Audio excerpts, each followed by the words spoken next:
Hey, good morning, sports fans. It's Louis Diamond here in our Las Vegas handicapping studios, and we have some college football for you today. Last Saturday, Tony G busted out a 5-2 record for you right here on this show. So, back with us here today. He's got a lot of plays for us. If you've been following us, you've been cashing some tickets. If you've been following the college basketball, woo, baby, cashing tickets. So hopefully you have been following us. If you haven't, please subscribe below, either on Facebook at bettercenter.com or on YouTube at Louis Diamond, and get our plays as soon as they come out. So, and now they are about to come out, and let's welcome the man himself, Mr. Tony Gullidge, the great white capper. How are you today, Tony? Hey, good to see you, Lewis. Been a minute since last weekend. Been crazy on my end, but I'm glad to be able to settle down, relax, and be here for the Saturday show. Let's get some winners going. Exactly. Beautiful. Excited about what we got going on here today. And let's get right down to it. But before I get right down to it, just want to let you know my college basketball system, right on the number again, 6-4 last night, right at Nice. 60%. 70 winners, 50 losers right now. So free plays out there on the Better Center at the Facebook. It's the only place you're getting them right now. You have to go to the Facebook page, bettercenter.com. I believe I got a lot of plays there today. So plenty of action for you today. So had 10 of them yesterday, 6-4, 70 winners, 50 losers. We're cashing tickets, guys. So, and I see the numbers come up every day. More and more people are watching. So I know you guys are following. I appreciate that. We just want more followers. Let's keep it going. All right. So now that being said, Mr. Gullidge, let's get started at the first game on the board here for us today. And that will be with the Clemson Tigers. And they got the hokey dokey, and see if they're going to do the hokey pokey. And they are minus 21.5. Now it's up to little 22s out there. Not much movement there. 66.5 up to 67. Not a lot of action going on this game, or if it is, it's two-sided. So I want to hear what your thoughts are, Tony. What do you got? Clemson, Lou. I think we were definitely on them last time against Pittsburgh. An absolute crushing win. Basically easy money. And like I said, I'm going to continue with this flow that Clemson is the team out there with a chip on their shoulders. They had to lose to Notre Dame with their star players on the sidelines, healthy, wearing a mask. Dabo didn't like that. Dabo didn't like going to Florida State, traveling, then having the game canceled. They came back, crushed Pittsburgh.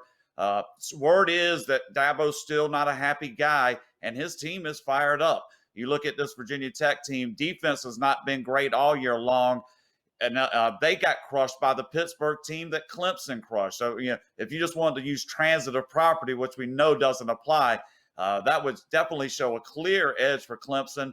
But you look at the Virginia Tech home games of late, they lost 25-24 to Miami, which looks good, but they were a 2-point favorites. And then as a 17-point favorite, they lost straight up to Liberty, a game we had here on the show also. Just like the flow of this Clemson team, I find Virginia Tech to be defenseless. Clemson is motivated. They're not just going to look to win. They're going to look to win with their foot on your throat. And I don't think Dabo's really in a mood to let up much toward the end. He might put in backups, but I can promise you he's going to be playing those backups as though they're taking starter snaps. So Virginia Tech, I think, is just going to set up to get a beating here today. And I really like Clemson to get the job done, cover this number. Not worried about that extra hook on the 21.5? No. That's Not nothing, even. Lou. I mean, we're talking like 30-point game. My numbers isn't more closer to 30 than 20. So, yeah, this is like, I don't see that really being an issue at all. That 21.5 was just ripped right off the board, Tony. Pinnacle was the only one still hanging the number. And as you said it, Pinnacle moved. Boy, oh boy, Tony, You're starting to get a little bit of power out here. All All right. On this game, I have a few different trends to offer you. A couple of them aren't going to be in your favor, but I don't think they're that demanding or that critical. But they are 6-1. The Hokies 6-1 as an underdog, 4 straight covers as a home underdog. Not a very big sample, but they're a little bit warm in that area. At 5-2 at home, but they are 5-12 against the number, uh, following an ATS loss. So usually back-to-back bad games for them. So maybe that'll happen there today for Virginia Tech. And obviously, no matter where you look at Clemson, you're going to get a positive number, except for their last 10 games, 3-7 against the spread. That's a little worrisome. So Tony thinks the gears are going to get kicked up. It is getting towards the end of the season. And let me see if I got anything for Clemson in December. Oh, I do. 11-1 their last 12 games against the spread in December. So, end of the season, this is a good spot for them. And Dabo has done the job. All right, so let's move on to our next play today. And I believe that's going to be Georgia Tech, the Rambling Wreck of Georgia Tech. And they are at the Wolf Pack of NC State. The line opened up 8.5. We're down to 6.5. The total got some steam. 63.5 was the original number. Now we're down to 59.5. There's still some 60s out there. So we got some steam on the under and a little bit of steam on Georgia Tech. What do you think, Tony? Yeah, I think this is a spot for NC State to play a clean game, get a win. I think you get in a little bit of a soft line. I think this would be more in the 7 to 10 range as opposed to under 7. If Georgia Tech hadn't put up a big number in their last game, they crushed Duke. I think they scored a ton of points. NC State, just a better defensive team and better offensive team. So better all around team. You got them. They did not put away Syracuse, so I think that also with the Georgia Tech win helps put this in a better spread for this game. Last week the quarterback for Syracuse spiked the ball on 4th down with a chance to maybe tie the game. It was a crazy finish, but NC State did hold on to win for their 3rd straight win. Noted also they had the 15-14 win against Liberty to hang the first loss on Liberty. They didn't cover the spread there. So you've got a couple straight games where NC State has won but not covered. And for me, that's kind of an angle I like. I like to see a team not quite making perception, but still getting the job done. Eventually, the line value goes your way. I think this is a spot here. Georgia Tech is struggling. I mean, you got to stop their little offensive game that they can do, but it's hit or miss. And when they're playing better teams, it's more missed. The only times they've really put up big numbers are against not very good teams. They haven't shown up against the better teams. And although NC State's not, top tier, they are, a decent little squad. They took out Liberty. They've played some good games this year. And I think this is a spot for them just to get a clean home win. Expect NC State to get about the backdoor cover miss will be, in about a 10-point game. NC State by 10 today. NC State by 10 today. All right, you have a couple things that are working against you. A couple things working for you in the game, but NC State not doing well as a favorite. 3-7 against the number. 3-9 against the number following an ATS loss. There's a couple little trends that are working against you. Can't really find much positive for Georgia Tech. 7-16 against their number. The last 23. 2-9 versus a team with a winning record, and 0-7 following a straight up win. So they really can't put back-to-back wins together. I kind of remember that with Georgia Tech late. When they win a game, they've shit the bed. I don't have them specifically like you, but I know from a rolling Rolodex in my head that when they've won, yes, they haven't done crap, and that just confirms that. What was that? 0-9, you said?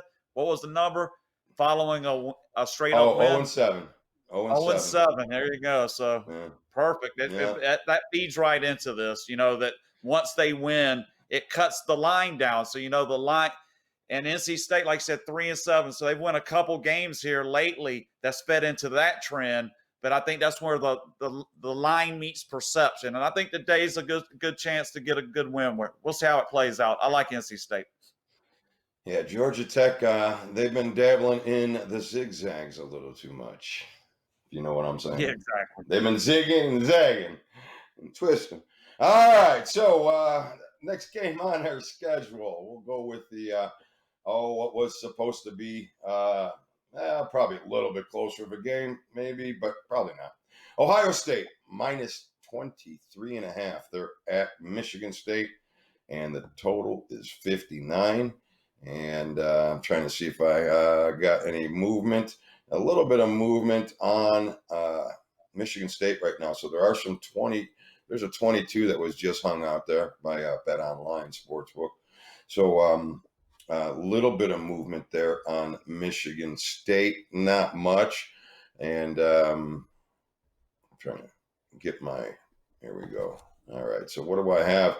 Well, I'll tell you what. Buckeyes 36-16 the last 52 on the grass.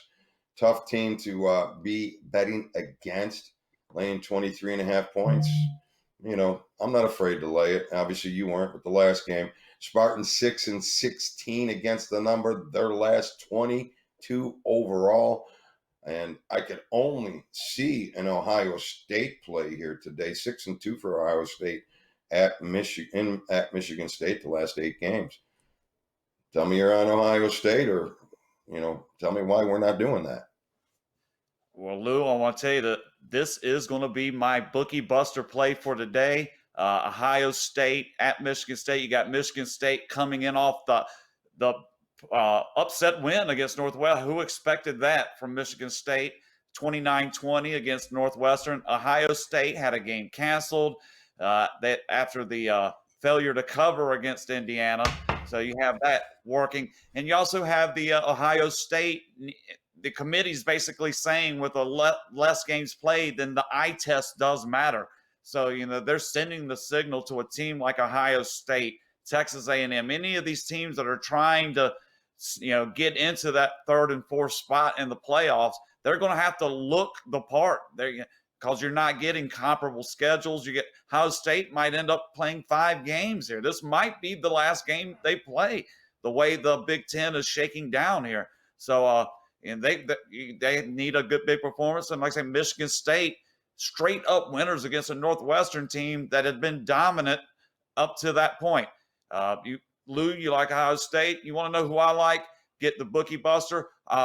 Transparency and straight up front. They've been 3-4 the last 7, but 8-4 overall on these bookies. 67%. I believe in quality over quantity, and I really like this play. If you want to know who I've got and why I've got them, that plays up at the bettercenter.com site now. Please take advantage of it. I feel really strong this play is going to cash, so don't miss out on a big winner. Bettercenter.com for that play. That is my bookie buster today, Luke. All right, Tony. Listen, I didn't, I said I could only think of Ohio State as being the play. I'm not on it, but it seems to me be the only way to roll. But sounds like you got something going here that's cooking, and I'm going to cheat, and I'm going to go look in and see what you got. I haven't looked yet. But listen, 67%. Come on, guys. There's a guy cashing some tickets. 2 out of 3 ain't bad. No, 2 out of 3 is fucking amazing, guys. Hopefully it'll And that's continue what I on the call. Hey, long Lou, that's what I stretch. call it. When I'm on that clip, when I'm hitting 2/3 of my bets, I call it the meatloaf. So that's my nickname for doing it. And that's like carrying sacks of money out when you're doing the meatloaf, dude. If you're meatloafing for a month, you're making jack. So yeah, I love to do the meatloaf. I love the reference. 2 out of 3 ain't All bad. right. So right now we are running at meatloaf, and my meatloaf is just a little rare in the college basketball, but I got the quantity going, 120 some games in, and we're hitting at 60%. I'm damn proud of that record, and Yeah, great. hopefully that will continue. How do we know? Until they play the games. All right, so let's hit our next game on the schedule, Tony. Okay. Let me see who that will be. Nebraska and Purdue.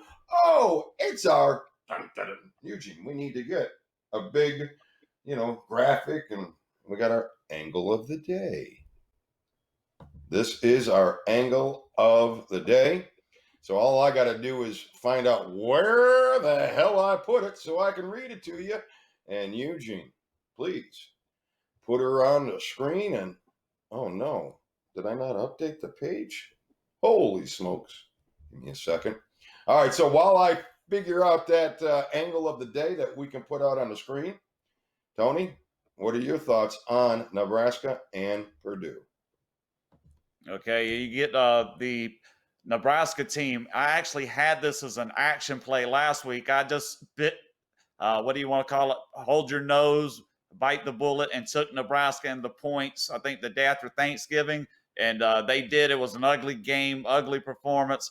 But Iowa at home, we know from how we've discussed Iowa many times on this show. At home, I don't trust them laying those kind of points, and they didn't cover. So you got Nebraska with the perception. 1-4 Nebraska team got the cover. Purdue, on the other hand, 3 straight losses now for Purdue, and last one was disgusting, the 37-30 home loss to Rutgers. And I was looking to see what the spread was. It's not showing it.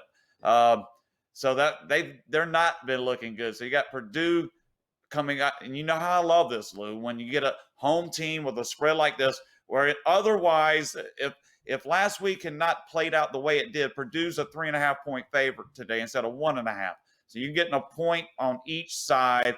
I love that. Nebraska. I would not count on them. Basically, you're saying they're going to come in here and get a road win, and I don't see it. Purdue, after 3 straight losses, they're going to get an opponent they can beat, and they will beat them. Purdue gets the win against Nebraska today.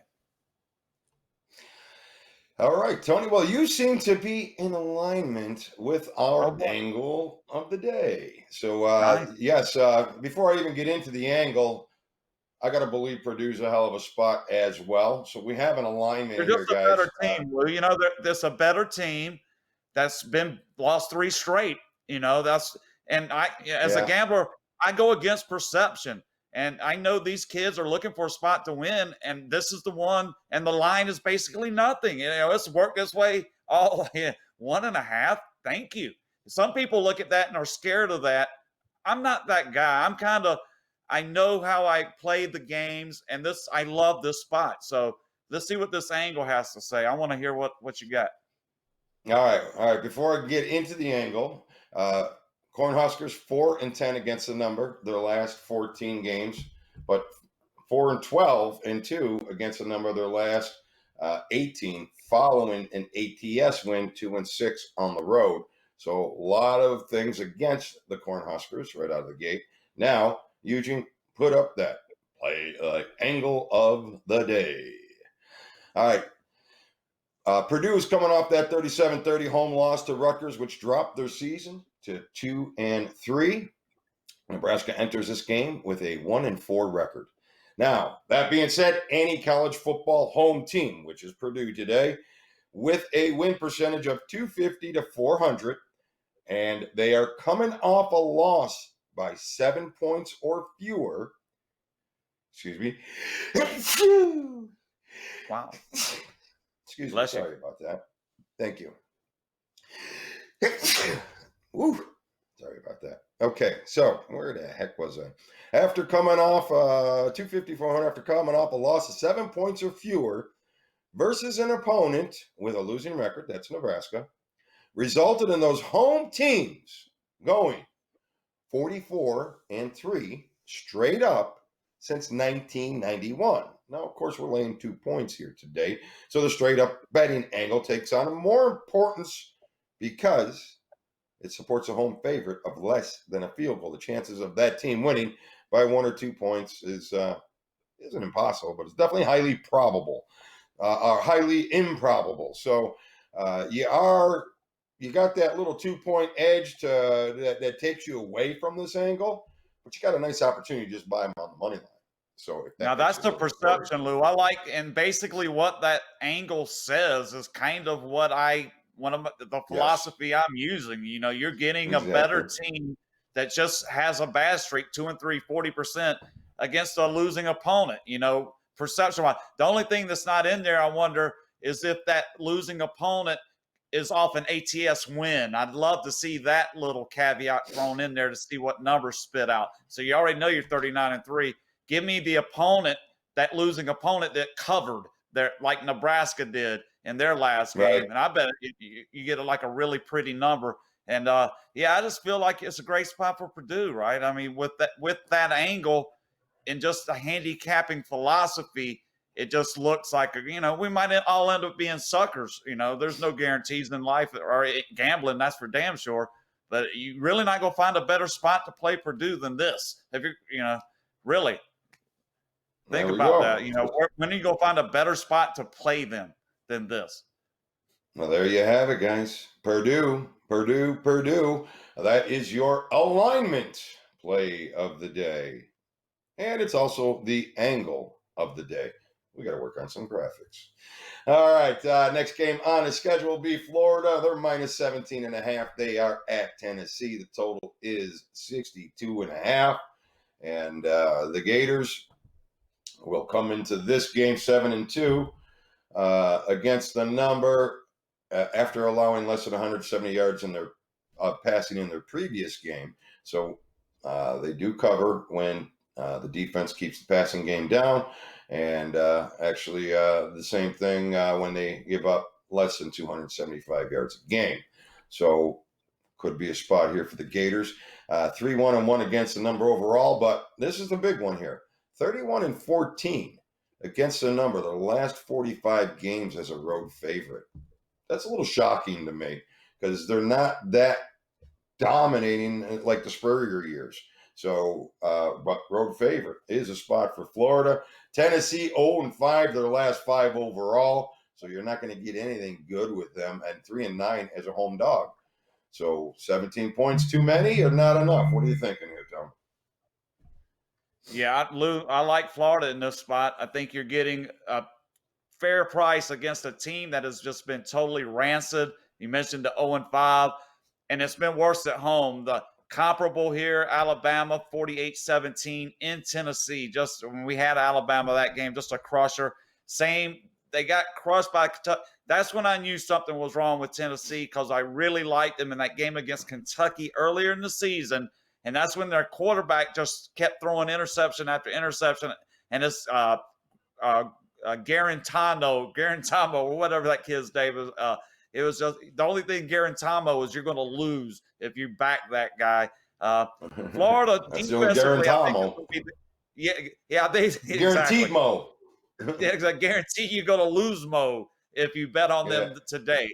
I think Florida's defense is what's going to carry and this Trask kid pushing for a Heisman, maybe, just maybe. He's really put up some good numbers for a Florida offense that hadn't been viewed as a juggernaut. Now they're kind of this season, all of a sudden, they're really putting up numbers.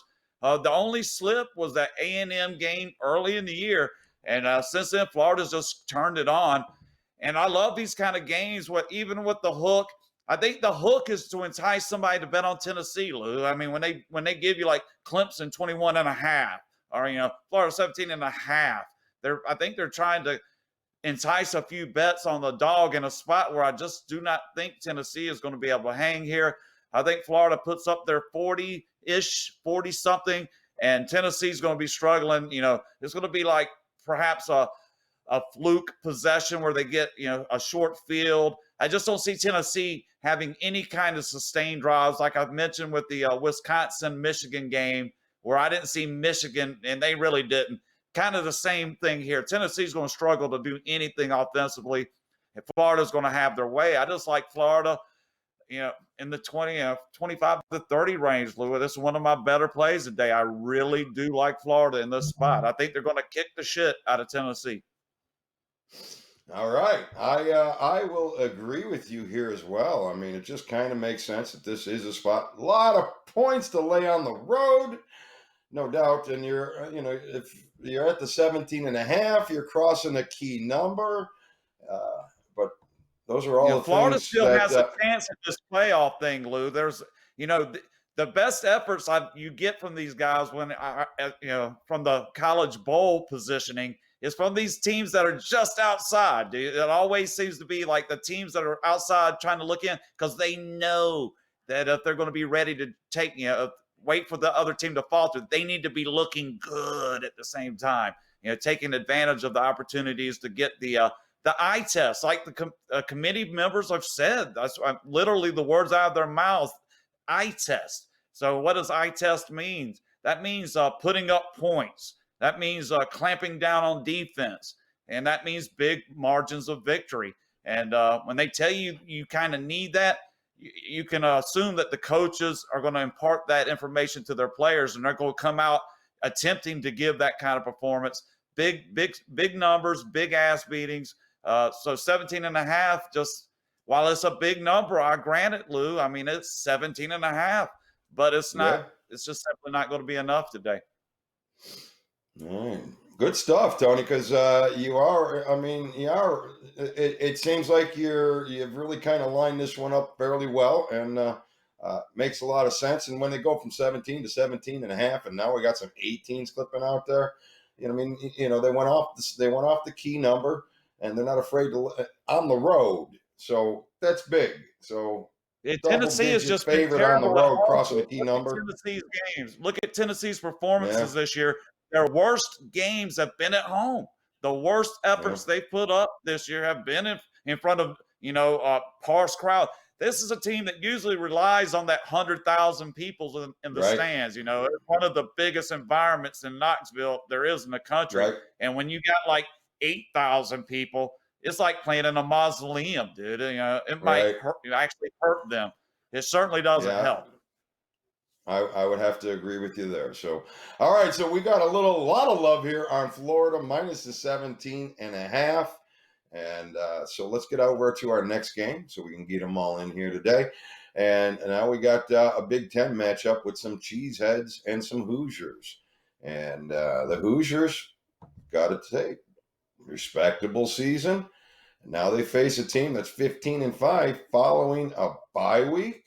So, and a team that really has kind of had their way against them. 5 straight covers for Wisconsin, 4 straight at home.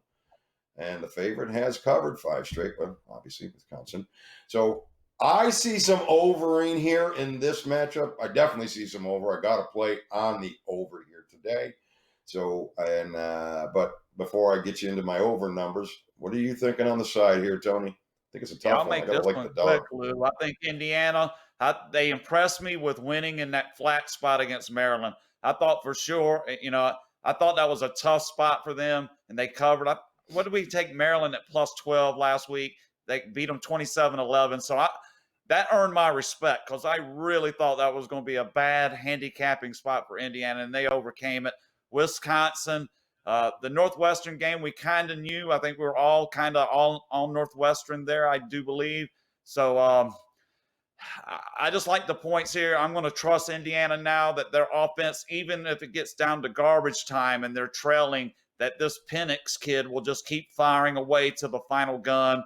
I'll take the 13 points and feel pretty good. I'll make the number here, Lou. I think we got another lineman here, Tony. I can see that Indiana is not a team you want to reckon with this season, and you're grabbing double digits. I'm going to take a little flyer with that, but I'm definitely rolling on the over in this game as Indiana Yeah, he 10-2 to the put up over. 500 passing yards on with Ohio State. Most of that in the second half, but that's a lot of yards. That just tells me he's going to keep firing. And let me tell you something. Look at this total, 44 and a half. I don't know. Is it the weather? That is a low number, Lou. That's suspiciously low. Yeah, I don't think Wisconsin's going to be able to hold down Indiana, and Indiana's not really known for holding anybody down either. So I agree that the environment for this game would be to score a point. The only thing I could think of is if it's like a cold rain with wind or something. But even then, 44 and a half is suspiciously low. It definitely seems suspiciously low. We got a 37-degree game. We got 2-mile-an-hour winds, and I don't think there's any kind of That's downpours, but brisk, they're but expecting yeah, that rain. sounds brisk, but nothing out of the ordinary for this time of the Yeah, year. That's not bad. yeah. I don't know how I hold back on this over here today. Really, take the rubber band off, guys. Take the rubber band off, and let's send it into the window. Indiana and Wisconsin over 44.5. So that definitely seems like a little winner for you. And if you want more winners, guys, they're out there. They're on bettercenter.com. And you see Tony's got his plays out there today. Ross is out there with some action today. Chip has some action today. Lots of good plays out there. I read through Ross and Chip's, and I was convinced. And I'm piggybacking one of them here today because I think he's spot on. I'm not going to tell you who, but I can tell you this. One of those plays in that package there today, I think cash is really, really big. So please take a stop by bettercenter.com while you enjoy a little coffee with us as we talk about the games. And don't forget on YouTube, Louis Diamond will get you this. If you subscribe, will pop up on your phone no matter where you are, no matter what you're doing. I'll pop up on you. All right. All right, so let's get on to our next game. We got a couple more games before we bring our man on the street. We want to bring Tony. Hasn't been around in a while, so looking forward to him. He's at the TCU Okie State game today. He's trying to get a parking spot right now, trying to line us up so we can get a live report, and we'll get to that in a minute. We still got some college basketball plays coming up, but let's just cover a couple more football games. Iowa, minus 13.5. There's that road favorite. Iowa's a road favorite. Got the feeling you're coming at me with Iowa today. And they are at home, on the road at Illinois. And 13.5. Did I pick you off here, Tony? Are you rolling with Iowa here today? Yeah, this has got Iowa written all over it, Lou. Especially, like I said, was able to dip in and get Nebraska last week at Iowa. Just loved it, plus 13. So now Iowa didn't cover last week at home, going back to where they just keep covering over and over again on the road. 13.5 against an Illinois team, 2 straight wins after looking horrible. So the perception has been established that Illinois is a more competitive side when they're really not. The 2 wins, Rutgers, Nebraska, come back home. I love this spot. Love the situation. This is another one where it couldn't line up any better. Guarantee a win? Of course not. But that's what gambling is. I'm looking for my spots, man. I'm looking down a huge list of games. I'm looking for my best opportunities to pick the winners. And this is just like feeding me. This is like spoon feeding me. I love Iowa's on the road, and you get Illinois off 2 straight wins. Perfect spot. Give me Iowa. Why not? Somebody tell me why not take them. Okay, then I will take you up on that offer because I can't agree with you here. Tell me today. why not. Well, I'm going to tell you some reasons to be a little cautious. Let's put it that way. I mean, as you know from the beginning of the season, I was kind of an Illinois fan, not a fan that they're going to be great, but they find ways to cover lately. They've been turning this little program around. They're big underdogs, and they cashed that ticket for us when they beat Nebraska outright. Cashed a nice $5.50 money line ticket there. So yeah, I like them there too. I was with everybody there. I like the Illini against Nebraska. That was more of a Nebraska fade than a full-throated endorsement of bless you over there, Lou. Yeah, that was more of a fade on Nebraska than a full-throated endorsement of Illinois. I just thought it was ambitious for Nebraska to be that kind of favorite against anybody. And yeah, Illinois just kicked their teeth in. So yeah, we were there. We agreed on that. And but my perception of them is not going to change based on the fact that they did what I thought they could do. If you follow that crazy logic. All right. Well, in this scenario here, the Illini 5-0, their last 5 after a straight up win, so they do play back-to-back games well, so they don't fall asleep there. 4-1 versus a team with a winning record, so they've been playing good teams fairly well. 6-2 against the number following that ATS win, so they're back-to-back winners. 9-3 their last 12 conference games. 8-3 their last 11 as an underdog. 7-3 on turf. 9-4 the last 13 overall. I'm not going to bet against that. I'm not saying Illinois is a play here for me today, because Iowa does bring a lot to the table on the other side, whereas Nebraska didn't bring a lot to the table at all, which justified that wager. So once again, I'll lay off the game. I'll hope you win. I have nothing on it, but things like that will leave me off of this game. And that's it. So maybe I talked you off of it. Maybe I didn't. So Probably not. okay. All right. So one more college football game on the board, and that is that we're going to cover here today. Then we'll get into some college basketball, and then hopefully Tony will be out there at the field and get us a little update as well. So last game on our board here, A&M -5 at Auburn. The total is 48. A&M 6-1 as a road favorite, so not a bad thing to look at there. But 17-35 versus a team with a winning home record when they are on the road. So that 6-1 as a road favorite kind of almost gets totally crushed. But I guess the 6-1 means that they've done it recently and covered as the road favorite. But I'm not sure if they had the winning home record. We'd probably have to look a little deeper into that. But those are the only couple good things I get for A&M. I get a lot of under for A&M, but an over in the head-to-head matchup. And the road team has covered 7 out of 8 games. So you got that for A&M. For Auburn, home underdog, 10-3. Like to see stuff like that, 12-4 at home. But Bo Nix, and we've talked about Bo Nix, so I see the under as a play here today. What are you seeing here, Tom? Yeah, this is again plays into quite a few of these. As you get later in the season, your information builds. So I try to use the information I've built up through the season to get to this spot where I'm going to play Auburn here as the home underdog against a Texas A&M team.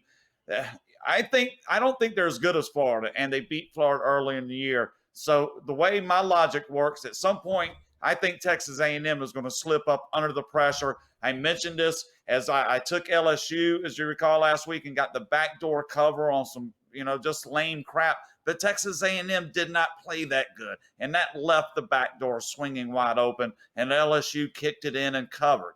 I think A&M is going to have just as tough time here with a team that is better than the LSU team, and that's going to be Auburn at home. Bo Nix, right, he's not that good, and he might not have to do a ton here because I think the Auburn defense is solid enough to make this a knockout, drag-out fight. Last year, Auburn got them 28-20, I think was the score. And you come in here maybe a little lower, but right in that range, Lou. I think you're going to see a tough, grinding SEC battle where being on the road, perhaps Texas A&M makes the mistake that cost them here. We'll see how it plays out, but I think this is a stumbling block for Texas A&M that they're not going to be able to climb over. They're going to get stung here by Auburn.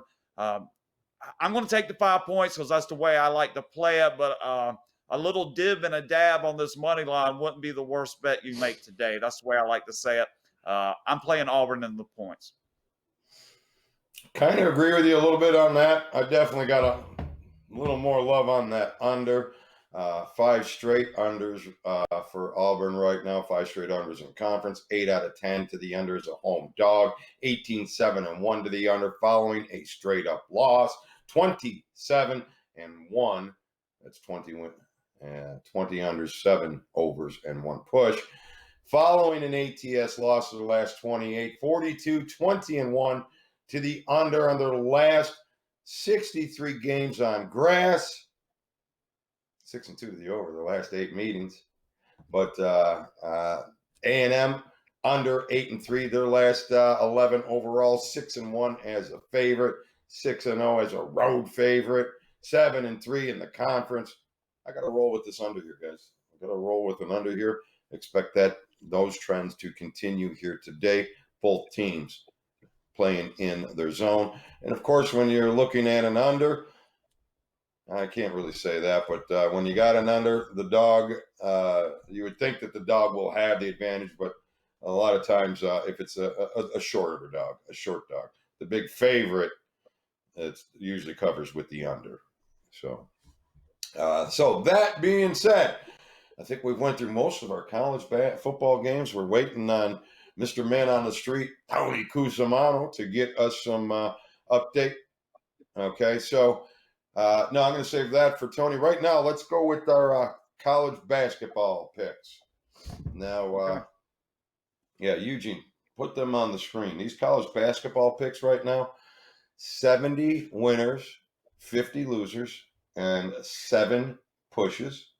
So, and today's plays are right there on the schedule. And let's see, I had some massive line movements on these games now, and I'm getting a lot of traction on these plays, whether they're correlated or not. I don't give a shit. End of the story is I'm getting you the moves before they're happening. So, and let's see where we're at right now. Northwestern is now at 31. So I did not get you the move there, but that opened up at 35 and a half. So it was already going down before I put that out at the 32.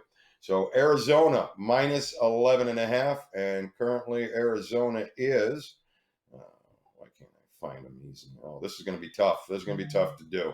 I don't have the game numbers, but if you, I know. Well, the line has changed since then. 11 and a half. Ball State minus 6. These were the overnights. Unfortunately, I don't have the updates. It's supposed to go in order, but it's really struggling with me to find the order here. There's too many games to try to do that, Lou. Yeah, there's a lot of games Right. today. Yeah, there are a lot of games. So, but I would, when I go down, I do it down the schedule on purpose so it's easy for me to find. But I guess I need to write the game numbers. But the game numbers, you know, I don't. And they get to the extra games and all that stuff too. And that's where most of my plays, a lot of my plays, do come in on those extra games. Virginia Commonwealth, I gave out at 15. They are currently now at 14, so going against me there. Providence, I gave out at 18. Now it's at 19. Arkansas, I gave out at 16, still 16. And believe St. Louis still at 33, 33 and a half.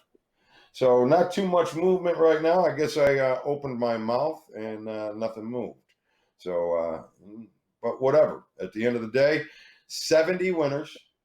And what did I have? Kansas, they're minus 23. They're now minus 24. Got you a little point on that one. At the end of the day, 70 winners, 50 losers, 7 pushes. These games are free. I can't really sell a package that has so many games. Well, I guess I could sell it a one-time fee. I may do that a little bit later because guys are winning. I got a lot of traction on it, but I hate to pull the rug from out underneath people. So, let's kind of ride this. They're free. They're out there every day, and I'm doing them at night. So you can bet them early, bettercenter.com on the Facebook page. And it's a nice, easy little system, guys. I'd love to tell you, but then I'd have to kill you, So, all right, how's Mr. Cusimano doing? We got him out on the streets there, Eugene. Tony Cusimano, our man. He's setting up. All right, so I wanted to have him in on this little thing that I got going here. If you watched the show yesterday, we showed a little video. So, but while Tony's setting up, we'll have the other Tony respond to this video. Go ahead, Eugene. Here's how the NFL's rigged. Baltimore is plus 10.5 points, and Pitt clearly is dominating the game. Tell me what you think.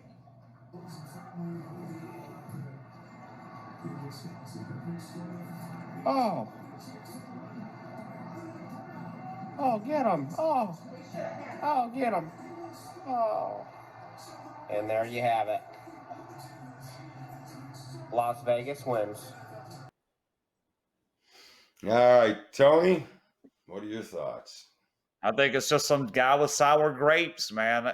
Here's what I've always said about these people with the fixed game, especially with the high money pro games. what are the logistics? Who are you paying? Who's collecting? It's ridiculous to think that that's just a crazy play that happens when you lay too many points. If you're not able to cover the barn door, every now and then something's going to sneak through and kick you in the ass. And that was the play. That's why I did not touch that game, because of that play. And I knew it could happen, and it happened. And people just have sour grapes because of it. And you see it online all the time. It's almost like the train that never fails to come, and it's always on time. Right after a crazy play, the people are whining about a game being fixed. That's what I think about that, Lou. Okay. So you don't think that it's not, I don't see it as sour grapes because I have Baltimore and I just can't Right. believe that I can't believe He that made a guy do. cornerback The dude, died. hey, you look at the No, play. The guy I made a get toward the end zone. I get that. I'm talking about him diving to make that play. That was a joke. right. So That's are a you saying he was professional paid? cornerback. That's what I'm saying. The logistics in You that. So know, what happened? I, They sent a signal. They told him, okay, miss this tackle on purpose. He's going to make a throw here. well, How did they? What's the well, logistics? listen. It just doesn't make The sense to logistics. conceive it. Yeah, Who controls the money? Who has all the money? When I'm guessing the everybody owners bet do. Pittsburgh, when everybody bet Pittsburgh, who Right. takes it And in the that's why they shorts? weren't up Who take enough. I could see it coming. I mean, I think as a gambler, I could see that coming at if the end. Pittsburgh covers? If Right. Pittsburgh covers, who takes it in the shorts? The people that bet on Pittsburgh. That's who. But at the end of the day, look at Vegas's numbers every year. On the straight bets at minus 110, they're going to clear 5%. It all washes out every year. That's like the most consistent number in Nevada sports books is the percentage of money they profit off the handle of straight bets. Minus 110. The parlays fluctuate up and down. Sometimes they do real good on the parlay, sometimes not as good because a few people hit. But the straight bets is like water off a waterfall, as consistent as rain. And I just don't buy. To me, you have to almost lay out the logistics of how it works step by step. When does that player know and is told that that's the play call, that they're going to throw an out to the sideline? I want you to dive and miss. This is what the play that's going to happen. How is that coordinated? It's just too much for me to believe. And the way people talk Let today me on ask you social media, something. how many people are going to have this information and be able to keep their mouth shut in perpetuity? It's going to get Okay. out there, Lou. It's Is just, it? to me, Is it? it doesn't Let make me any ask you a sense. question. Let me ask you Yeah. something. What do you think of the election? I think they probably Was it legit? Was it legit? stuck the ballot box in Philly, which they always do. There was a ballot dump in Oh, Detroit. I think, but oh, you got to be able to prove it. oh. You So literally have to be able to walk into a courtroom just because with a you stack of listen, people's votes that are invalid and prove it. That's okay. the problem. Is the standard of Well, proof in a that courtroom wasn't is my much point. higher. That Right. wasn't my But point. it's like Forget public about that you opinion have to prove and being it. able to prove it. No, Right. no, no, I no. mean, Forget about that it you could have to have to prove be. it. It could be fixed, Lou. It could be a fixed game. But Oh, how did there that you player know to go. dive then? How did he know that? Well, Who told Burfict, him? I believe, came out. I believe Burfict came out a couple years ago and said that the NFL is scripted and they're under a TDA or a not NDA where they're not allowed to disclose things. And that thing got buried real fast. Okay. So, if that little blurb came out, Right. I just wonder so how at the they end of the passed day, the information. How is it? What technology how, or runner how did the messenger Democrats used to pass the relay the information? information? Because if it's How on did the text Democrats or do it? email, Signs and you're going to be symbols able. rule the world. Right. How I'm the saying, were they going Democrats? to whisper it in his ear? I mean, I step by step. If somebody could lay out in logical form, I'll buy into it. But I need to see the step by step process in which this information is moved around Guess what? to Listen, Tony, eventually it ends up stop, as a player. stop, stop. You need to Right. see tough shit. Tough shit that you need to see it. These Right. are I guess so. fucking, So I'm not going to buy it into doesn't, it, man. tough shit. You either have to think for yourself Right. or you have That's to how I think beg. You have to beg Lou. for the truth, just like the real world. You either have to That's how think I for think. yourself or you got to beg the I fucking lying media. You got to beg them for truth. The fucking liars. The Listen. media are liars. I agree. I don't believe nothing the media says because they're paid propagandists. But that has nothing to do with how that player on the field knows to dive and miss the tackle to allow What the you're, but yeah, but score what to you're happen. saying is that it doesn't seem probable. You're saying I just need it's to know not how it's done. I legit. know it could be done. No shit, you Somebody need to explain to know. me how No it's shit. done. Who cares? You need to know. They don't give a shit what you need to I know know. they don't. They I'm don't saying care. I know that. But that's what it takes to convince me, I'm a tough nut to crack anyway. But once I crack, I never go back the other way. Do You you see follow how me? you read between? Hold on. Do you see how you read between the lines with the coaches? And when you said that coach said, I forgot the exact words, and that to you means that they want to run up the score. Right. Florida. Okay. Right. You read between the lines. I'm using logic to understand how it happens, though, Lou. They're Okay. telling them, All right. see the information exchange from the committee to the coach. The coach is going to tell the team. There's a logical chain of command because what we're talking about is information, Lou, for the player to know that he has to give up the play. So how does the information go from Vegas to what this is the theory people are giving me. Whoa. How does it go from Vegas to the field? Listen, Vegas You don't think imparts that the information. you don't think they know Listen, the answer let me before follow the the game logic starts? chain, Lou. Vegas is the one that needs the result to happen, right? Because of the money bet. Vegas needs that to happen. Oh, sure. So Vegas tells the owners, who tell the coaches, who tells a runner, who gets it to the player. How does that get from Vegas, who needs the result to happen, to the player on the field diving and missing that tackle? I need that information chain. You provide me that information chain, how it gets from Vegas to that player, and then I'll start buying into it. I don't really see the links. The links to me aren't there. I think it's people just pissed that they lost. That's what I see. That's Occam's razor. What's more likely? People are pissed that they lost a bet, or that there's some multi-link of information fix on the outcome of the game. I think the simpler answer are people are just pissed on a fluke play at the end of the game. All right, so how?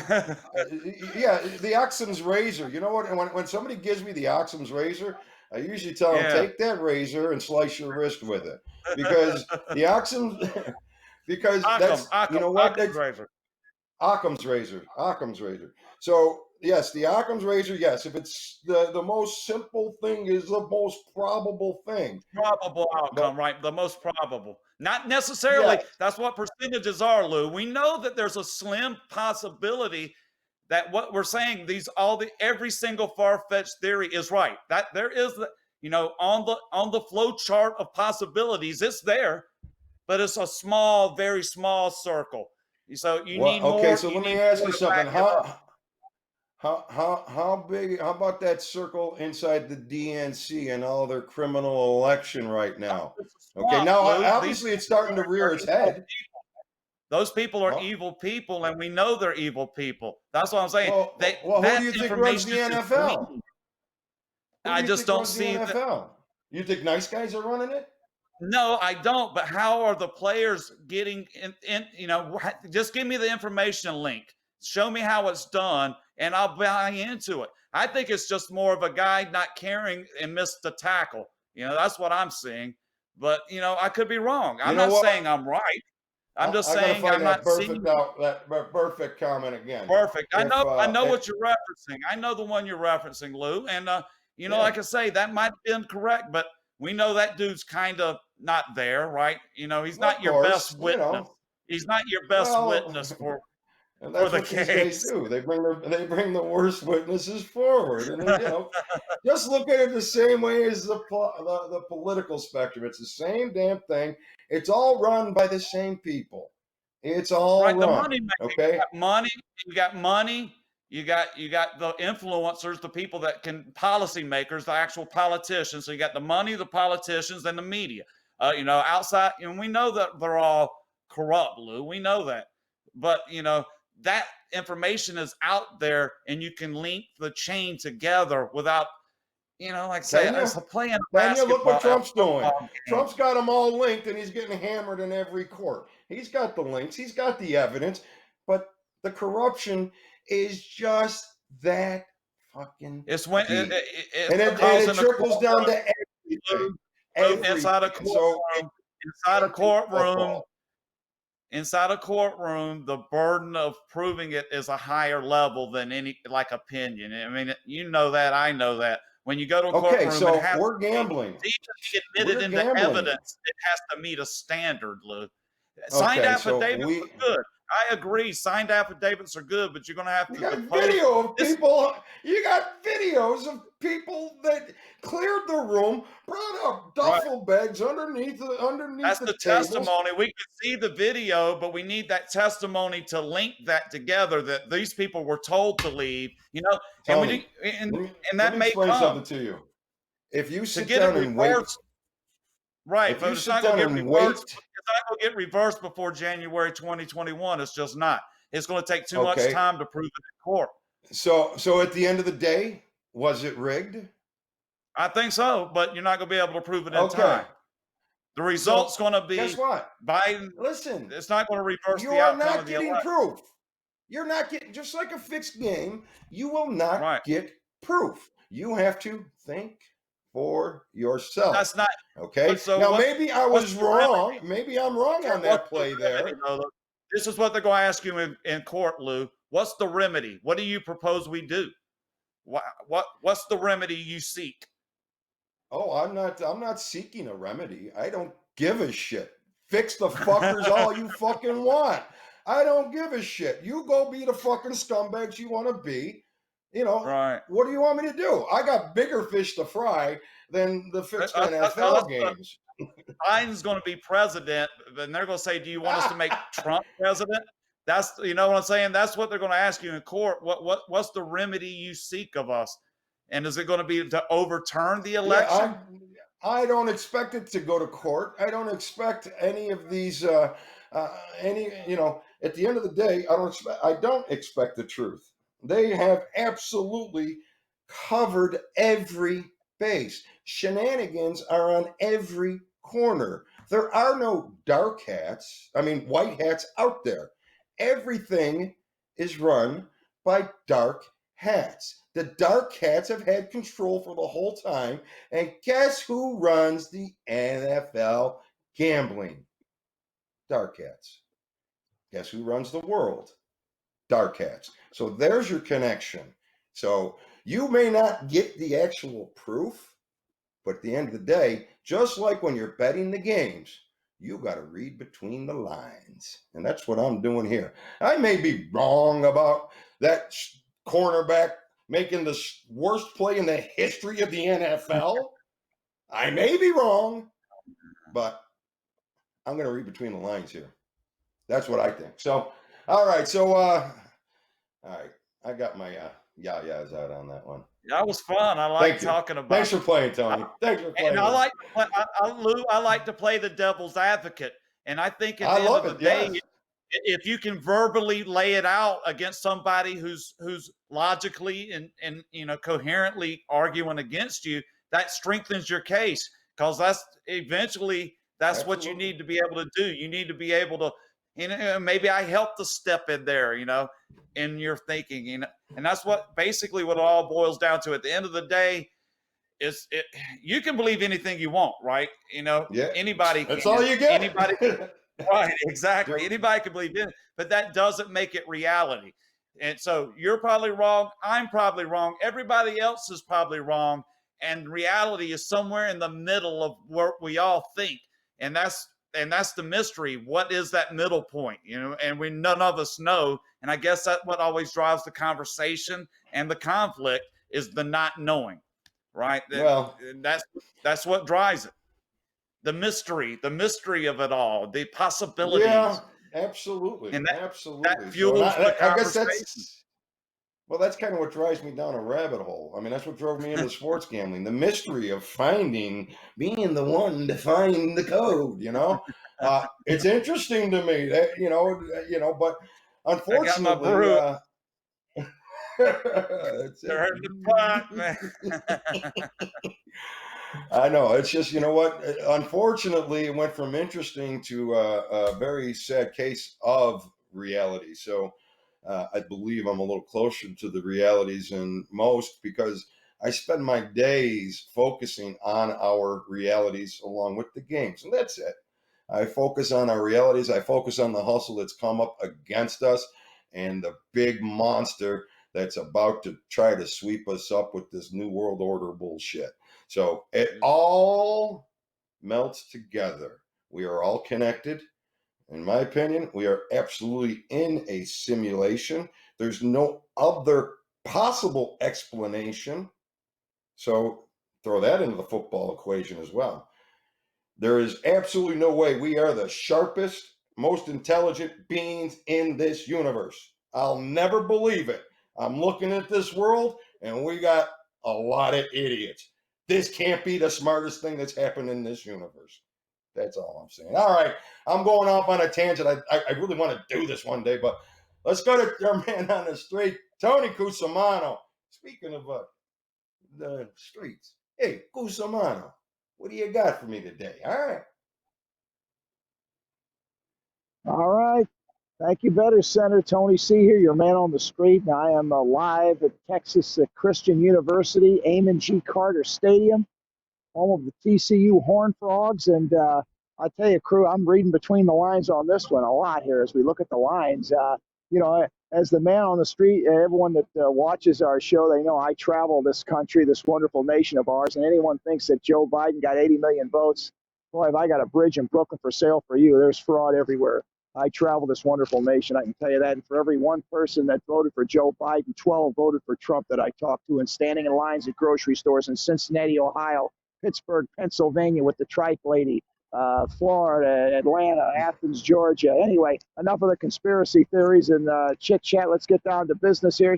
Texas Christian University, where number 15 Oklahoma State comes to town here, and a lot's at stake for both teams. Believe it or not, here the 4-4 TCU Horned Frogs again play host to the number 15 Oklahoma State Cowboys, both coming off of big wins last week. We'll start with the road team. Oklahoma State coming into this one, they had to come out with a win last week at Texas Tech, and boy, did they get it. And the surprising hero in all of this was Desmond Jackson, the freshman running back who rushed for over 200 yards at Texas Tech. So I would expect a big game from him. And, of course, you know, Spencer Sanders, the Oklahoma State quarterback, he's going to have to come up big today because the TCU defense, they're stingy against the pass. I don't think they're going to put 54 points on the board in this one. So again, OK State 6-2. They have to win this one. The pressure's on them to come up with a road win. They've got to keep up with the quote unquote Joneses, which is Oklahoma, who played Baylor. OK, so they'll need help from Baylor to stay in tune with Oklahoma as far as winning the Big 12 West. Now, Oklahoma State, they allow 24 points per game average. Texas Christian, 26 points per game. And as you can hear in the background here, the band, everyone's getting ready here at the tailgating and everything. In fact, that's why you guys kept me on hold. So you hear some noise in the background here. So 24 points per game. OK State allows TCU 26 points per game. And that's where we come up with that 2.5 spread, plus 2.5 to the home team. Over and under 51.5. I could see this sliding a little bit. I could see this thing coming it's going to be close as far as the total looks. As far as the spread goes, we have to give credit where credit is due. Texas Christian, yes, they are 4-4. They've won, 3 of their last 4. But look at who they beat last week on the road. Kansas, they beat Kansas. They had Matt Dugan, the sophomore quarterback. He had 3 completions last week. Only 3 completions, and all 4 for touchdown passes against a very weak Kansas team. So 4-4 TCU, 6-2 Oklahoma State. By the way, TCU added a game to their schedule. They've lost a few in the mixer with the coronavirus. They've added a game next week against Louisiana Tech because they want to get into the 5-win club. And that 5-win club could possibly get them into some postseason play with a bowl game. So here's what we have. Sophomore quarterback Matt Dugan with TCU. and a very strong run game. Remember, TCU, 60% of their offense, they run the ball. And then we've got Oklahoma State, where they've got a very diversified offense. They're going to have to stop the run. Their defense is a little weak on the run. I see them putting up a fight here, but in the end, I would have to say after the third quarter, Oklahoma State probably pulls away, and that's why they're ranked 15th in the nation. If I could throw it back to the studio and get some feedback from the White Capper and Mr. Louis Bag of Diamonds, tell me what you think. As you'll see filtering in behind me, you see a lot of TCU fans now coming into Amon G. Carter Stadium. Take it away, crew. All right, so there's a little TCU action from our man on the street, Mr. Tony Cusimano. I see a little undering happen here, Cus, and I got Okie State. TCU 8-10 to the under their last 10 December games. 7-1 to the under as a. 7-1 to the over as a home dog, but that's about the only spot for TCU as a home underdog. 16-5. After allowing less than 100 yards in a rushing game to the under, and 5-2 on the grass. Okie State, they've been pretty solid under this year. I know in the beginning of the season, Okie State over at home. Here they're on the road, 9-1 to the under in December, 5-1 following an ATS loss, 5-1 to the under on the road, 9-3 to the under the last 12 overall. So I got to believe we got some under action here on this game, Tony. Goose or Gullidge, either one. Gullidge, what are you thinking here today? Anything? I had an opinion on this game, Lou, and I was probably going against our man on the street, so we'd have like a conflict. I think Oklahoma State, they didn't cover last week, 50-44 win. I just looked it up against Texas Tech. That's coming off the loss to Oklahoma, which in Bedlam, which we had. I was on that one, Oklahoma. So I think the probability here is you're going to get Oklahoma State still being able to outmatch a team that they're better than. I think TCU has struggled when they played the better teams. My gut, and I didn't bet this game, but my gut is that Oklahoma State will get the best of them.